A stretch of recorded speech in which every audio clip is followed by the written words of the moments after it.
সকাল সকাল স্নানটা সেরে নিলে অনেকটা কাজ এগিয়ে যায়, তার সাথে যদি আমি পুজোটা সেরে নিতে পারি। সকালের সমস্ত বাসি কাজ করে স্নানটা করে আমি চলে এসেছি ঠাকুর ঘরে।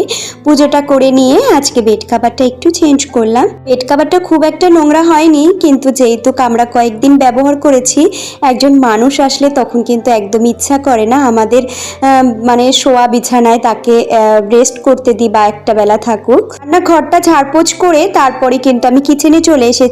আজকে না একটু বিরিয়ানি করব। আজ ছিল জামাই ষষ্ঠী, আর আমরা দু বোনে কেউই জামাই ষষ্ঠীতে যাইনি, কারণ আমার বোনের বর সার্ভিস করে পুলিশে, তো ও আসতে পারছে না বলে আমরা আর যাইনি। তো এইদিকে আজকে বোনকে ডেকে নিয়েছি যে আয় বাড়িতে একটু বিরিয়ানি করব। আর বোন আর বাবান মানে আমার বোনের ছেলে, ওরা দুজন কিন্তু আসছে।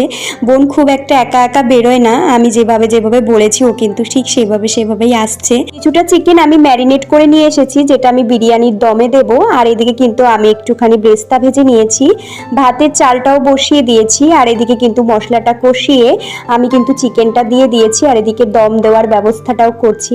আমি ফার্স্ট টাইম জানো তো একা একা যেটা আমাদের এক্সট্রা আমি বিরিয়ানিটা দমে বসিয়ে দিয়েছি। এদিকে হাঁড়িটা দম বসিয়ে দিয়ে এদিকে চলে এসেছিলাম, কারণ ও একা একা বাবানকে নিয়ে সাহস করে আসতে পারবে। এদিকে বাবা না কিন্তু চলে এসেছে, বেরোয় না, বাবানকে নিয়ে তবে আমি ওকে যেভাবে তুলে নিলাম। আর দিয়েছে সেভাবেই কিন্তু খাওয়া দাওয়ার জন্য আমি একটু স্যালাড কেটে নিচ্ছি, যেমন শসা, পেঁয়াজ, সাথে কিন্তু একটু পুদিনা চাটনি করেছিলাম। এদিকে কিন্তু আমার বিরিয়ানিটা দম দেওয়া হয়ে গেছে, নিয়ে চলে এসেছি। চলো দুপুরবেলার খাওয়া দাওয়াটা সেরে নিই, আবার দেখাবে নতুন একটা